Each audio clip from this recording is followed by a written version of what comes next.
श्रोता मित्र, परमेश्वर के वचन में लिखा है, परंतु जब तू प्रार्थना करे तो अपनी कोठरी में जा और द्वार बंद करके अपने पिता से जो गुप्त में है प्रार्थना कर, और तब तेरा पिता जो गुप्त में देखता है तुझे प्रतिफल देगा।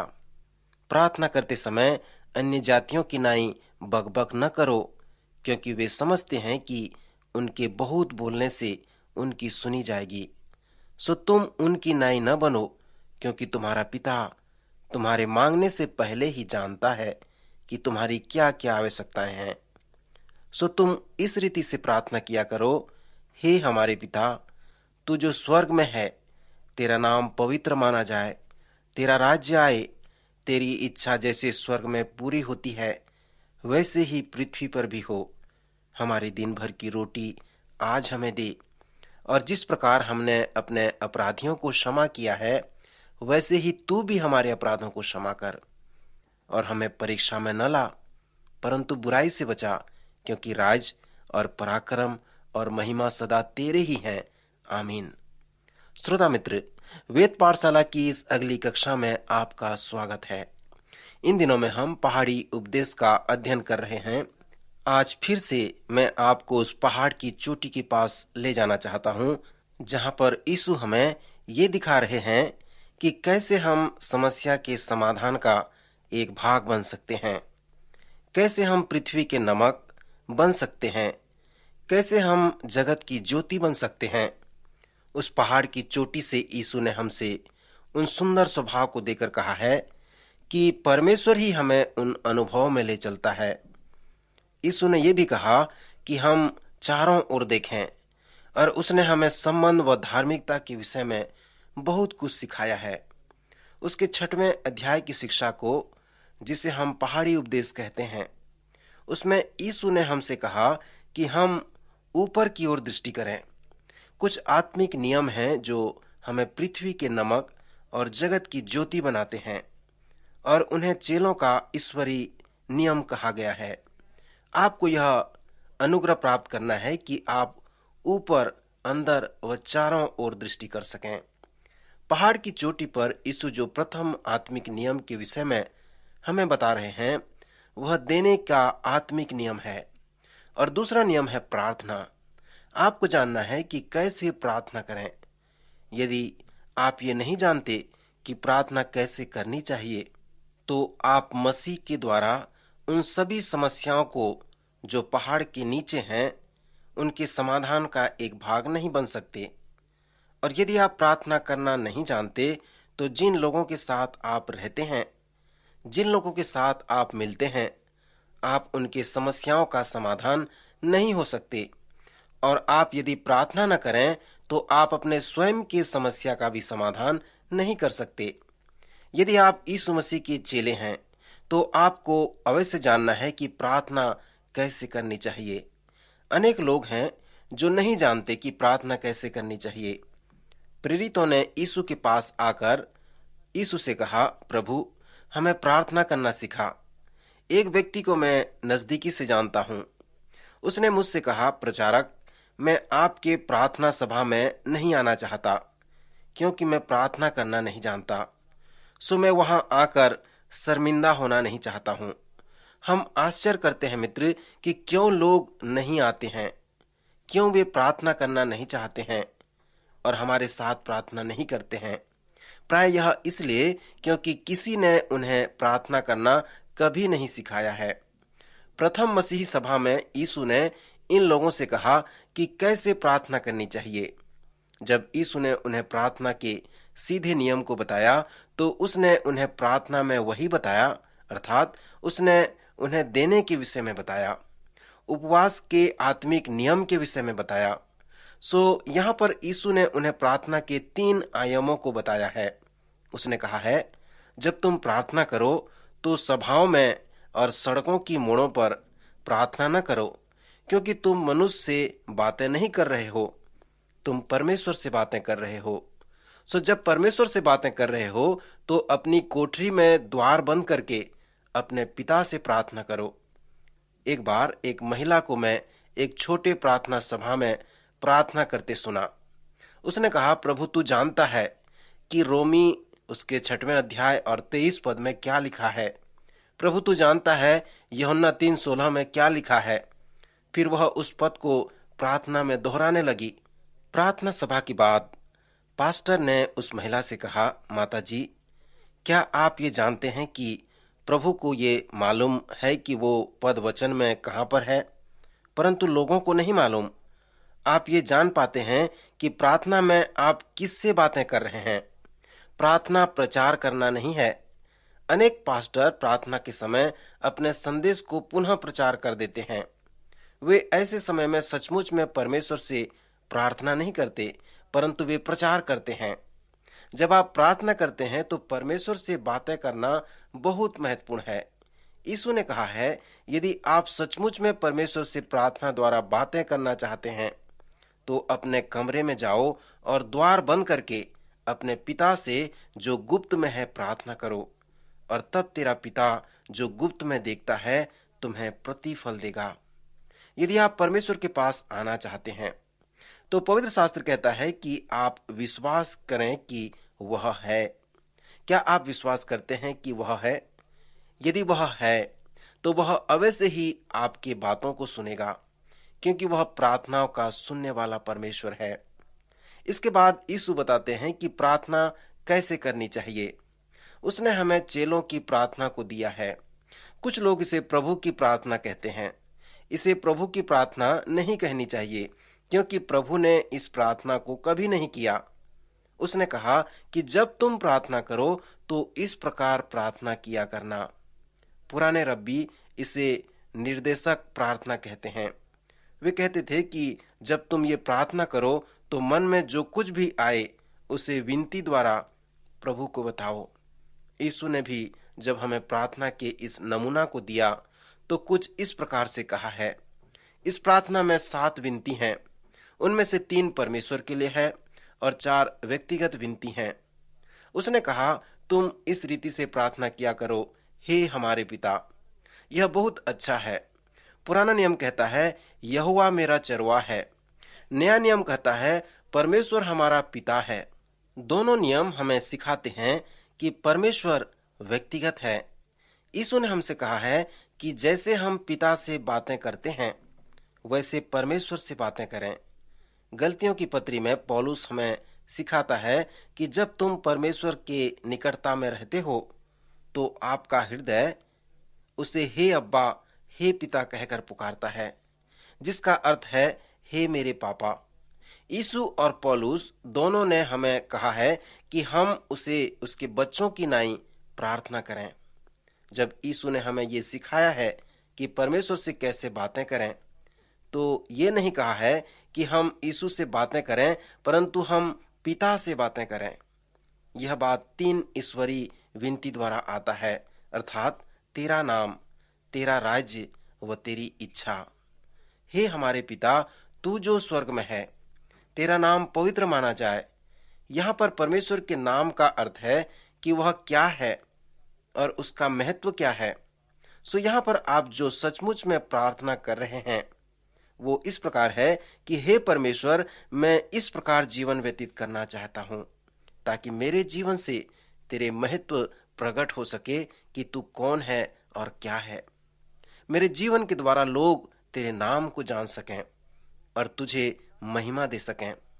फिर आप प्रार्थना करें, तेरा राज्य आए। यहाँ पर हम जो प्रार्थना कर रहे हैं वो इस प्रकार है कि हे पिता, मैं अपना राज्य स्थापित नहीं कर रहा हूँ, पर मैं चाहता हूँ कि इस पृथ्वी पर तेरा राज्य आए। मैं चाहता हूँ कि ये लोग न केवल तुझे जाने परंतु वे तेरा आदर करें, परंतु मैं चाहता हूँ कि वे तुझे अपना राजा बना लें और तेरे चेले बन जाएं। ईश्वरी विनती में जो तीसरा प्रार्थना है कि तेरी इच्छा जैसे स्वर्ग में पूरी होती है वैसे ही इस पृथ्वी पर पूरी हो। यहाँ पर जो विनती है कि हम मिट्टी के बर्तन हैं और हे पिता, मैं प्रार्थना करता हूँ कि तेरी इच्छा मेरे जीवन के द्वारा पूरी हो। मित्र, यहाँ पर 3 बार आप कह रहे हैं कि परमेश्वर प्रथम। आप देखें, प्रार्थना कोई ऐसा विषय नहीं कि हम अपने बाजार की सूची को लेकर परमेश्वर के पास जाएं और उसे संदेश भेजें। जब आप इस प्रकार कहते हैं कि हे परमेश्वर, तुझे जिस बात पर चिंता है, मुझे भी उसी बात पर चिंता है। जब आपके पास इस प्रकार की प्राथमिकता होगी, तो आप व्यक्तिगत विनती को प्राप्त करेंगे, अर्थात हमारे दिन भर की रोटी आज हमें दे। सो जब आप कहते हैं कि हमें दे, तो आप क्या प्रार्थना करते हैं? आप रोटी के लिए प्रार्थना करते हैं। रोटी आपके सब आवश्यकताओं को दर्शाता है, और जिस रोटी की आपको आवश्यकता है वह केवल आज के लिए है। हमारे दिन भर की रोटी आज हमें दे। इस संसार में कई ऐसे बड़े बड़े समस्या से छुटकारा प्राप्त करने वाले लोग हैं, जैसे शराब से छुटकारा प्राप्त करते हैं। वे आपको बताएंगे कि केवल परमेश्वर ही उनके जीवन में ऐसा होने दिया है। वे कहेंगे कि मैं नहीं, परंतु उसने किया है।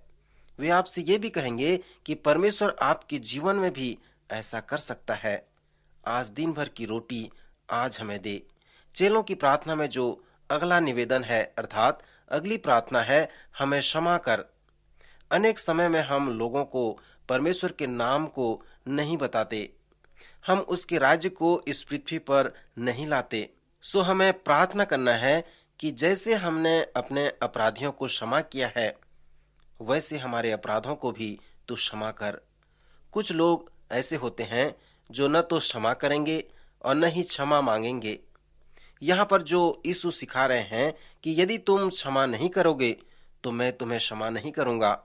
इसके बाद क्षमा से संबंधित यीशु एक महान दृष्टांत हमें देते हैं। चेलों की प्रार्थना और इस दृष्टांत में यीशु ये नहीं सिखा रहे हैं कि आपका क्षमा पाना आपके क्षमा याचना पर आधारित है, परंतु यदि आप दूसरों को क्षमा किए हैं तो आप अवश्य क्षमा प्राप्त करेंगे। निष्कर्ष में ये आता है कि जब आपने क्षमा प्राप्त कर लिया है तो आप कौन हैं और आप दूसरों को क्षमा न करें। अगली प्रार्थना है, हमें अगुवाई कर, अर्थात हमें परीक्षा में न डाल। यह प्रार्थना कुछ लोगों के लिए समस्या का कारण है। वे कहते हैं कि परमेश्वर परीक्षा में पढ़ने नहीं देता। याकूब हमें कहता है कि यदि आप इस प्रार्थना को समझते हैं तो इसके कहने का जो अर्थ है कि पिता, यदि आप मेरी अगुवाई करें, यदि मेरे कदम तेरे द्वारा नियंत्रित हों और यदि मैं दिन प्रतिदिन तेरे अगुवाई में चलूं, तो मैं परीक्षा का सामना नहीं कर सकता। इस संसार की प्रधान आवश्यकताओं के लिए अपनी शिक्षा में प्रार्थना के ऊपर यीशु ने हमें प्रार्थना करना सिखाया कि तेरा नाम, तेरा राज, तेरी इच्छा। उसके बाद उसने हमें दे दी, हमें क्षमा किया, हमें अगुवाई किया और हमें बचा लिया। अगर आप उस रीति से प्रार्थना करें तो आपसे कुछ नहीं छूटेगा। यही खास बात है। उसने कहा इसी रीति से प्रार्थना किया करो, क्योंकि अगर तुम इसी रीति से प्रार्थना करोगे तो तुम्हारे उद्देश्य शुद्ध हो जाएंगे। याकूब कहता है कि कभी कभी हम जो प्रार्थना में मांगते हैं वह हमें नहीं मिलता, क्योंकि हम गलत उद्देश्य से प्रार्थना करते हैं। आप यह कैसे जान सकते हैं कि आपके उद्देश्य शुद्ध हैं? जब आप प्रार्थना करते हैं आप नहीं जानते हैं। इसलिए यीशु कहते हैं कि इस रीति से प्रार्थना किया करो, पिता, तू जो स्वर्ग में है, तेरा नाम, तेरा राज्य, तेरी इच्छा हमें दे, हमें क्षमा कर, हमें अगुवाई कर, हमें बचा ले। श्रोता मित्र, ऐसा प्रार्थना हमें परमेश्वर से करना है। अपने आखिरी सत्र में हमने शिष्यों के आत्मिक अनुशासन पर विचार किया था। हमने प्रार्थना और भंडारीपन के आत्मिक अनुशासनों पर विचार किया था। मत्ती के 6वें अध्याय में प्रार्थना और भंडारीपन के सीधे अनुशासन को पहले से बताया हुआ है। दूसरी बात जो यीशु ने सिखाया वह है उपवास का आत्मिक अनुशासन। वह इस उपवास के आत्मिक अनुशासन की सच्चाई के बारे में फिर से कहता है कि इसको सीधा खड़ा रहना है। यीशु ने अपने शिष्यों से कहा कि तुम इधर उधर जाके कहने मत लगना कि हम बहुत भूखे हैं, और नहीं उनकी आंखों से भूख प्रकट होनी चाहिए। जब वह उपवास करे तो इस प्रकार प्रकट न हो कि वो उपवास हैं, वो भूखे हैं। वो इस बात को प्रकट न होने दें। कई साल पहले एक विशिष्ट मसीही प्रवक्ता के साथ मेरा दोपहर के खाने पर मिलने का समय नियुक्त किया गया था। उसने खाने पर मिलने के समय को रद्द कर दिया और कहा कि मैं आपसे खाने के बाद मिलना चाहूंगा। सही बताऊं, मुझे दुख हुआ है। मैंने सोचा यह किसी और के साथ भोजन करना चाहता है। जब हम मिले तो उसके मुंह में दांत खोदनी थी। मैं सोचा इसने जरूर किसी के साथ भोजन कर लिया है। उसी दोपहर भाग्यवश उसकी पत्नी से हमारी भेंट हो गई। वह खाना बना रही थी, तो मैंने उनसे कहा कि थोड़ा ज्यादा भोजन बनाएगा, और उन्होंने कहा मेरे पास अधिक समय है, क्योंकि उनके पति उस सप्ताह उपवास में थे। तब मैंने सोचा वह तो उपवास में था, उसके बाद भी उसके मुंह में दांत खोदनी थी। वह जानबूझकर मेरे ऊपर इस प्रकार का प्रभाव डाल रहे थे कि जैसे उन्होंने अभी भर पेट भोजन करा हो। यीशु ने अपने शिष्यों से वैसा ही करने को कहा जब उन्होंने उपवास रखा। पुराने नियम में आप देखते हैं कि उपवास एक अनुशासन है।